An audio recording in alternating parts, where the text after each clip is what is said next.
Alors bonjour. On va voir ici là, les valves donc de débit. Donc c'est pas des cours très longs. Vous allez avoir deux devoirs à faire, devoir 10 et 17.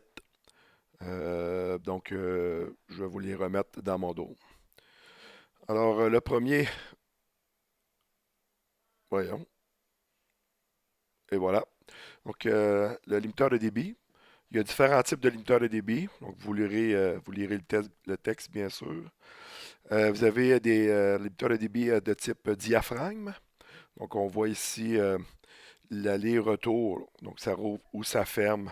Donc, l'entrée, donc c'est ce qui limite le débit qui passe. Donc, quand je le rouvre ou je le ferme. Il y en a un autre, donc c'est à diaphragme aussi, mais il y a des petites fentes. Fait que ça l'aide là, pour empêcher de fermer d'un coup. Puis, le morceau reste plus stable que lui ici est dans le vide. Donc, ça l'aide pour les hautes pressions. Ici, on a de type sifflet. Donc, le débit passe ici et d'autres, on peut tourner. Donc, en le tournant, le bout pointu ici, ben, il s'en va là. Donc, il se trouve à fermer l'ouverture, ce qui réduit le débit. Et le dernier, et non le moindre, très utilisé, c'est le cam. Donc, lui aussi, on le tourne. Et là, ben, vous voyez, on a la vue de côté, là, mais ici, regardez là, la vue de face. Donc, le cam, il rouvre ou il ferme. Donc, c'est ce qui fait que ça change le débit tout simplement. Ici, on a un petit exercice là, pour déterminer la vitesse. Donc, le vérin double effet, j'ai les diamètres. Puis, j'ai le débit de la cylindrée fixe de la pompe. Donc, quelles sont les vitesses? Ben là, je vais juste à suivre mon calcul. Alors, c'est pas bien compliqué. On va toujours utiliser le Q est égal à US, donc pour la vitesse et la section. Alors, on trouve les valeurs pour chacun. Si on cherche la vitesse de sortie du piston, en fait, c'est le débit excédentaire qui devrait être dérivé vers le réservoir. Ben, c'est bien simple. Par où passera ce débit-là? Ça va être dans la valve, bien sûr, de sûreté. Donc, il y a un surplus de débit. On ne sait pas quoi faire avec. Fait que, il faut absolument qu'il s'en aille au réservoir. Donc, il va passer par la valve de sûreté. Ici, les limiteurs de débit, vous voyez, on en a deux. Sur les deux, ben, l'entrée et la sortie du vérin. Et ce que ça fait, c'est que ça ralentit la vitesse. Donc, pour une charge qui serait oscillante, donc qui bouge d'un côté et de l'autre, ben, les réducteurs de débit, les autres, vont permettre de breaker, donc de freiner le mouvement. Donc, on utilise souvent ça, là, justement, pour empêcher des charges là, de se mettre à osciller et ça pourrait causer des problèmes. Donc, retenez ça, là, limiteur de débit, ça peut servir à ça. Le limiteur de débit, bon, le premier exemple, le premier cas numéro un, comme vous voyez, j'ai deux limiteurs de débit. On appelle ça ici des contrôles à l'entrée. Alors, vous allez voir un petit peu plus loin, j'appelle ça meter in ou à la sortie, meter out. Donc, vous allez voir, regarde, l'huile s'en vient ici. Elle ne peut pas passer à travers la balle anti-retour. C'est l'ouverture réglable ici qui gère le débit. Mais pour sortir, il n'y a rien qui l'empêche de sortir. Donc, vous voyez là, ici, l'huile va passer très facilement, même s'il y a une tonne de débit. Quand on va envoyer l'huile ici pour la faire rentrer, ben, c'est encore le limiteur de débit qui va faire la job. Donc, c'est pour ça qu'on vous dit qu'on appelle ça meter in. Donc, réglage de la vitesse à l'entrée. À l'entrée ici ou à l'entrée là. Donc, c'est juste quand l'huile rentre dans le vérin. Au contraire, ici, ben, on a inversé les deux billes et c'est à la sortie. Donc, c'est pas très dur à comprendre. Et en plus, on a un autre système qui est la soustraction de débit. Donc, c'est un genre de T qu'on peut mettre. Et là, on règle le limiteur de débit qui va vers le réservoir.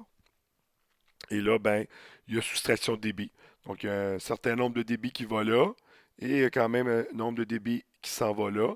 Donc, en soustrayant le débit, on a moins de débit au vérin et là, ben, on peut quand même gérer la vitesse.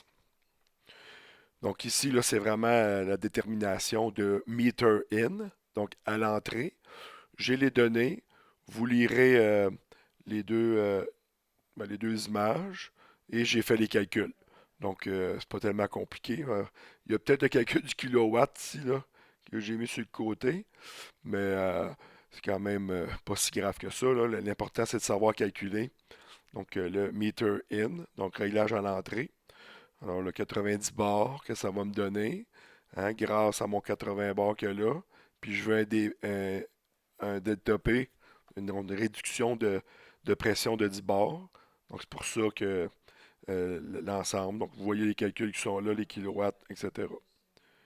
Le deuxième cas, donc la même chose, cette fois-ci, c'est meter out, donc à la sortie. Donc, au lieu de contrôler le débit qui rentre, je contrôle le débit qui sort.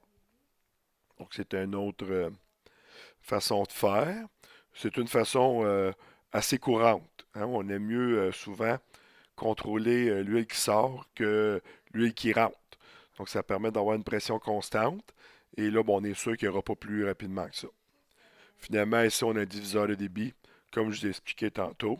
Donc, c'est assez simple là, pour voir qu'il y en a une partie qui va passer euh, donc, par la valve de sûreté. On a aussi des régulateurs de débit. Bon, c'est un peu la même chose qu'un limiteur de débit. On s'en sert aussi, ça, pour garder le bateau, il est dans l'eau. Ça prend pas beaucoup de force. Donc, on n'a pas besoin de beaucoup de puissance. Mais on a besoin quand même un débit important pour commencer à la lever, la charge. Donc, une fois un peu plus haut, ici, vous avez compris que la force nécessaire est plus petite, mais on ne veut pas nécessairement que ça aille plus vite. Donc, c'est là qu'on va utiliser des régulateurs de débit. Donc, en régulant le débit, on régule la vitesse va être constante. Hein, on ne voudrait pas qu'ici, ça soit très très lent, puis tout à coup, hop, ça se met à aller vite, on prendrait peut-être le contrôle. Donc, le régulateur de débit avec clapet anti-retour. J'ai tout vraiment fait la démonstration. Alors, faites attention, j'ai P1 ici, P2 ici, qui est P2 là aussi, avant la restriction, pardon, et j'ai P3 ici et P3 là. Et là, regardez bien, la pression rentre ici, elle se bâtit. Là, dans ce cas-là, cette pression-là, ben, elle doit passer à quelque part. Donc, il y a de la pression un peu partout. Et ici, selon la restriction qu'on y a mis, la pression va monter dans ce petit canal-là, juste ici, et va venir pousser ce tiroir pour l'envoyer par là-bas pour fermer ici le débit qui passe. Mais en même temps qu'on pousse ici, l'huile passe là, et il y a pression se bâtit aussi ce côté-là. Donc, si jamais il y a un déséquilibre de pression, donc en rapport avec l'ouverture qu'on a mis, ben, le tiroir va se repousser par là-bas. Donc, c'est ce que je suis en train de vous dire, c'est que lui, il va réguler le nombre donc, d'huile qui va passer en fonction de la pression. Donc, si la pression change, ben, on a besoin de moins ou de plus de débit. Ben, le débit va être régulé grâce à ça. Donc, vous avez les calculs ici là, que j'ai faits pour comprendre. Donc, ici, la surface, c'est celle-là et celle-là. Donc, on a deux surfaces de S. En fait, sont les mêmes. C'est exactement la même surface. Mais ici, on a P3 fois S plus FR. FR qui est le ressort. Donc, ça aussi, c'est calibré en fonction de notre régulateur de débit. Celui-là, c'est la même chose. Okay? Exactement pareil. Le clapet anti-retour, lui, était à l'extérieur, bien sûr. Celui-là, ici, va être exactement pareil. On a cependant un réglage ici du petit clapet. Bon, la pression 1, pression 3, pression 2. Vous voyez ici, là, ça c'est un cam, donc réglable par cam, qu'on a vu un petit peu avant. Et ce qu'il faut comprendre ici dans le calcul, ce qui est peut-être dur à comprendre, c'est que c'est toutes les mêmes surfaces. C'est pour ça que je l'ai dessiné ici, là. Les surfaces sont équivalentes. Donc ça, plus ça, plus ça, équivaut à cette surface-là. Donc c'est toute la même surface, là. L'huile, elle passe quand même, là. Donc ici, l'huile, dépendamment si on va ce côté-là ou ce côté-là, ben ça va ouvrir ou fermer, ce qui va nous permettre de régler, encore une fois, le débit selon la pression. Donc P3 va s'en venir ici, va ouvrir ça, en ouvrant ça, il vient équilibrer la pression P1. Donc en équilibrant P1, hein, vous voyez que c'est les deux, ben, si la pression augmente ici, ça va venir s'équilibrer, hop, et là, ça va venir jouer avec le P2. En changeant le P2, on a moins de pression, ça va venir fermer ou ouvrir selon le cas. Bon, ça c'est dans le catalogue, là. Il vous montre un peu à quoi ça ressemble, un régulateur de débit spécifique. Ici, on a un diviseur de débit. Donc, ça aussi, c'est très utilisé. Donc, au lieu de euh, couper du débit, on le divise. Donc, l'huile rentre ici, il s'en va ce côté-là, et c'est ce côté-là. Vous voyez, la même chose ici. Et selon le réglage, ben, on peut faire passer par les petits trous qui sont là. Et ça, c'est la sortie. Donc, petit trou ici. Et ça, c'est la sortie. Ben, on peut mettre 50-50.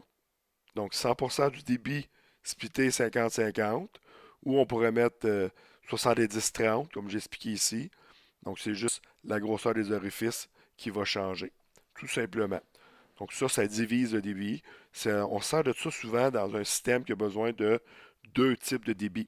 Donc un système avec la même pompe, même débit, mais on en a besoin de plus sur un bord que sur l'autre, donc on pourrait utiliser ça. Donc on a ici la façon de diviser le débit. Avec mon diviseur de débit ici, qui coûte moins cher que faire deux pompes, hein, qui coûtent pas mal plus cher, deux systèmes, deux valves de sûreté. Donc ça aussi, ça marcherait pour diviser le débit, mais ça coûterait beaucoup plus cher.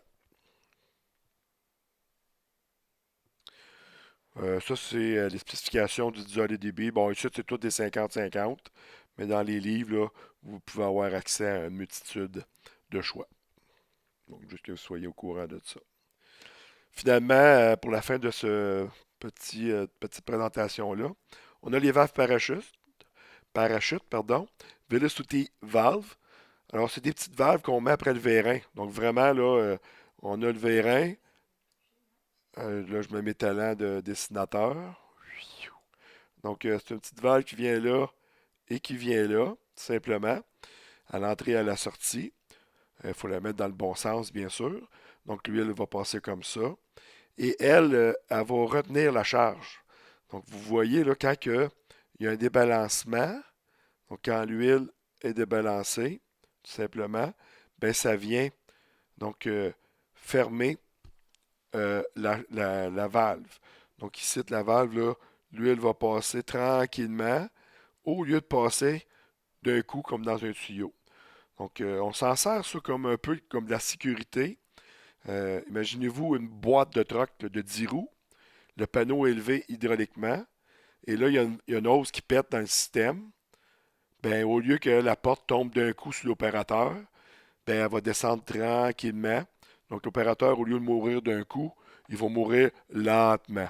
Donc, vous avez compris que l'opérateur va sûrement avoir le temps de dégager, de s'enlever de là, tout simplement. Donc, c'est des petites valves parachutes qu'on appelle pour aller faire des recherches sur Internet. C'est des belles petites valves tout petites, très utiles. Voilà, ça m'a fait la petite présentation. Donc, réviser surtout le fonctionnement de ces deux régulateurs de débit-là. Le meter in, meter out, je pense que ça n'a pas été dur. Donc, et avec le devoir, là, vous allez pouvoir mieux comprendre. Et voilà, donc on se revoit dans pas long. Bye.